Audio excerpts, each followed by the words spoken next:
Hey guys, welcome back to Zane Customs. In this week's episode, I'm just going to be working on a sculpt completely in Forger. So like I've mentioned in my past few videos, I've been really trying to push my skills as far as sculpting goes, trying to get better at it. And I've basically been thinking about that in two ways. One is trying to get better at posing and doing more dynamic things like that. But the other one is just getting better at finishing the sculpt, like fully rendering it out, doing better detailing, better designs, just everything like that, and just trying to make my sculpts look better, more professional all the way around. So this was kind of a attempt at doing that, just a little practice run. And all I wanted to do for this guy was just do a simple head sculpt and just really try to flesh it out completely, make it look the best I could. And after I started doing it, I really liked the way it was going, and then I kind of decided to just do it completely in Forger because I was already did so much. So I just wanted to really push myself, because I feel like part of my problem is, especially learning Zbrush and all. Zbrush is such a powerful program. You can do so much with it, but as far as like texturing and all that, I feel like I kind of lean on that and don't rely on the actual base of the sculpt and things like that. So I thought it would be good to really just try and push myself as far as I can in Forger, because I feel like also in my past sculpts, the ones that I spent a lot of time on in Forger and then eventually went over to ZBrush just to clean up and finish up, turned out better than ones that I would just start off in Forger or just straight off in ZBrush, because lately at least I feel like I've been kind of relying on just the easy quickness of texturing and the cloth dynamics in ZBrush, you know. And eventually, I'm sure the better I get at this, I'll be able to just do a sculpt completely in ZBrush. I've done a few, but most of my sculpts I kind of start off in Forger just because I was so used to it. But in the future, I'd like to be able to do it completely in ZBrush. And now Forger, for those of you who don't know, is a iPad app for the iPad Pro. And I got into sculpting probably around 2 years ago, a year and a half to two. And the first thing I tried was this app called Forger, and it's $10. And I just bought it. I got a iPad Pro because I love drawing, and you know, if you've seen any of my videos on this channel, you know there's a good amount of drawing videos along with the sculpting. But I got the iPad for drawing, and then saw this app and thought, you know, I'm gonna try it out.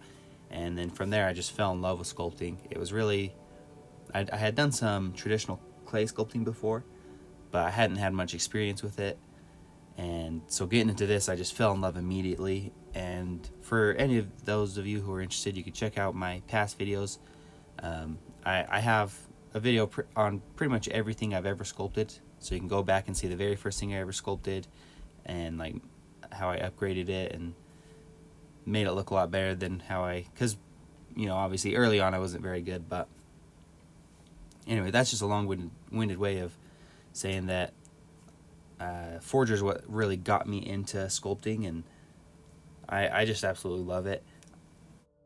But it's not the most powerful tool. Obviously, it's just an app on the iPad. So a professional program like ZBrush is what I usually will finish out my sculpts with. But like I mentioned, I wanted to try and push myself as far as I could using just Forger to see how far I could go. And I'm actually really happy with the way the sculpt turned out. I kind of wanted to do, I originally started off, like I said, just wanted to do a head sculpt and just really try and render that out, because I feel like I mentioned, doing getting a sculpt completely rendered is something I need to work on. But also heads in general, or faces in general, I should say, I'm just terrible at those. Those and hands are the things I struggle with the most. So I thought it'd be good to come in here and just really focus on this one bust. But as I was going along, I started to add in this clothing you can see that I'm working on here, and eventually I kind of wanted it to look like those a bust, like an old Greek sculpture with the column on the bottom going up into the torso. And you'll see later I add that in. And also, like I mentioned at the beginning, I really wanted to try to push my skill as far as design goes. So this is just meant to be the upper part of a more fancy jacket that he's wearing, and I'm actually really happy with the way it turned out. And I think it was kind of good doing just a small, simple bust, because I usually cram, X amount of detail into a sculpture, but it's usually full body sculpture. So when I'm doing something smaller, I kind of subconsciously am trying to put the same amount of detail in. So having just, the upper part of his torso and his head, I try to put the same amount of detail in. And again, that's something I need to work on and just try to add this amount of detail throughout the entire sculpt. But doing this, I think, really helped me realize how far you can go just in Forger. And another thing I wanted to kind of try and pull off with this sculpt is being able to look at it right off the bat and just get a whole sense of who this character is, which I think you get to some extent with some of my old sculpts, but I really wanted to push it farther. And my idea with this guy as I was sculpting him was, like, maybe he was an old grizzled war veteran and now he's retired, but he's just like dealing with the politics and things like that. So that's why he's got this fancy suit on. But I still wanted to, through his face and facial expression and all that, just really show off how he's just an old grizzled guy that almost seems like he's just over everything, or at least over all the politics and all this fancy clothing. That's just not the guy he's about. And I think I kind of get that sense from the end sculpture, so I'm happy with it. But I'd be interested to see what you guys think. Once you see the final completed sculpture, let me know what you guys think, if you had any ideas of what type of character this guy would be or anything like that. And you can see here I just imported a simple cylinder. I'm just going to try and form it around to make some sort of like fabric or something like a shoelace, just kind of weaving in and out between his tunic, because I want it to look like he can like tie it together to tighten it. And that's one thing I think makes the sculpt look much better. Like back in the day, I would have just went in right on top of the tunic and just tried to sculpt this in and render it out that way. And it looks so much better just using a separate object. Like I said, I brought in the cylinder and kind of turned it into that piece of fabric there. So having that separate object makes it look so much better. Not that it's not possible to do it the other way, but obviously in real life, if you have, say a pair of shoes, the shoelaces aren't part of the shoes. It's something that you add in and you weave through it. So it just makes it look so much better. But I think part of the reason that I used to try to make everything one mesh is because back in the day, I used to have a normal FDM or plastic printer, and the programs I would use to slice models to print couldn't handle a lot of polygons. So if I did something like this, or like any of my very early on models, they all had to be one mesh, and then I could print them, right?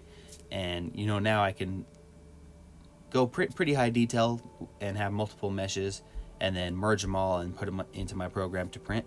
Back in the day, the program I had couldn't handle that, so I tried to sculpt everything on one mesh because, for example, if I sculpt his head in such high detail and his tunic in such high detail, they might not mesh together because Forger can't handle that. And then also, taking that, even if I was able to do that, taking that from Forger over to Cura or whatever slicing software, that might not be able to handle it either. So back in the day, I used to always try to have just one mesh for everything, and it was a struggle, but I think I kind of got latched onto that, and there's a lot of little details that instead of pulling out a separate mesh, I just kind of left it as one mesh and tried to sculpt the detail in, which again, like I mentioned, is fine with certain details, but I think with others, like example this fabric or the lacing going on, it looks so much better having separate meshes. I mean, if you could just imagine, try to sculpt this whole guy, his horns, his head, his ears, the tunic, the little the base to the bust, this little scarf thing I'm adding on his shoulder, everything, sculpt all that out of just one mesh, starting as a sphere or whatever it is. It would be tough. It'd be a lot harder than being able to have multiple meshes. And that's the great thing about ZBrush is I can sculpt all these and have as much meshes as I want, and then I could eventually import them all to my computer and load them into ZBrush and, finish working on them, mesh them all together, or merge them all together, do whatever I want. That's really the biggest thing for ZBrush. Going from Forger to ZBrush, it just has so much more power. And here I pretty much got the whole sculpt roughed out, and now this is where I was really trying to focus on going in, and I could print this and you'd be able to tell what it was. It would look fine, but it wouldn't look great. Wouldn't even really look that good. So this is where, like I mentioned earlier, I'm really trying to push my skills and really render out the sculpture completely and make it look as good as possible. And I'm not a hyper realistic sculptor. I'm not trying to make it so you can go stand next to the sculpture and you couldn't tell if it's real or not. That's not really my style. I definitely have a somewhat realistic style, but I'm not trying to go lifelike in insane detail. So I'm not so worried about every tiny pore and everything like that. But I do want to render out all his wrinkles, and I do want an overall skin texture. Because right now looking at his skin, he's pretty smooth. So I want to add in some of that and just make this character look as rendered out as I possibly can. And this also being an exercise in trying to get better at doing faces in general.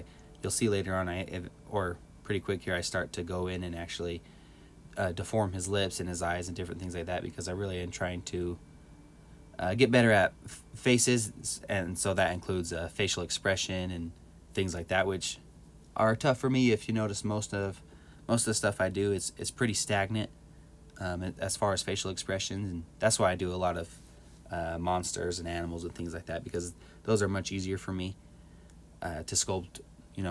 A dragon roaring versus a human yelling. The dragon's much easier for me. And it was at this point, after adding in this little cigarette, that I tentatively started calling this guy Old Smoke.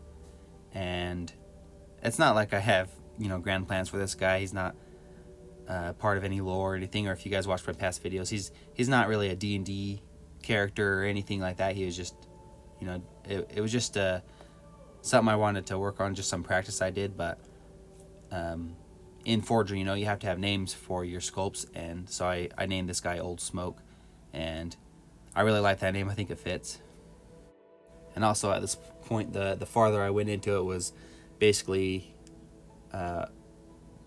one thought I had was, what would Clint Eastwood look like if he lived in a fantasy world? So I ended up looking up a lot of Clint Eastwood reference photos and using that to help me continue to render out this guy. And like I said, I'm not going too crazy realistic. I'm not trying to copy Clint Eastwood's wrinkles and his exact pores and everything. Obviously this guy's not crazy realistic, but reference in general is an amazing thing. It makes every piece of artwork I've ever worked on, if I use reference, it was better than something that I just pulled out of my butt. And it's something I've been trying to use a lot more lately, looking up a lot of reference photos. And reference photos are great because you don't have to use them and copy them exactly. A lot of times I just use reference photos as inspiration. For example, one of my first videos I ever did on this channel was recreating the Minecraft Ender Dragon and sculpting it in a more realistic variation. And I still wanted to homage that it was a Minecraft mob. In Minecraft obviously they're all blocks, so I wanted to homage to the blockiness a little bit. So one thing I looked up was a lot of reference photos of hippos, because their heads are pretty square, compared to others. A lot of dragon art, when you look at it, is their heads are kind of triangular. So like I said, it's not like I took specific things from the hippo. I just kind of used that as inspiration for things I'm doing in the sculpture. And you can see now there is some texturing going on in this guy, but a lot of it is hand done with just the crease tool. There's a little bit, like you can see, kind of back towards his ear. I did use some skin textures going on just to kind of fill it out. That's the finished sculpt right there. I'm super happy with it. I'd love to hear what you guys think if you like it. And unfortunately, you can see around his mouth and his eyes there's some weird artifacting going on, and that's just kind of something that comes from doing something like this in Forger, trying to go so high detailed. So obviously, if I were to sell this through Etsy, I would go ahead and put that into ZBrush and fix it up. But that's the whole point of this again was just to see how far I can go in Forger. So I didn't want to put this into ZBrush and change anything. You know, these pictures are from ZBrush, but I just did that just so I can get some good photo renders. But yeah, again, I'm really happy with the way it turned out, and I'd love to hear what you guys think. I super appreciate anybody that's willing to make it all the way through the video to the end, and also anybody willing to like, comment, or subscribe. It helps me out a ton, and I super appreciate it. And I also want to mention I have an Instagram and Etsy. Those are both at Zane Customs as well, and anything you see me sculpt on here will eventually be up there on that Etsy. So if you guys are interested in this guy, once I fix him up and fix all the weird artifacting I've been talking about, I'm going to throw him up there on Etsy as well. So if you guys are interested in anything like that, then go check that out. And thank you so much for watching, and I'll see you next week.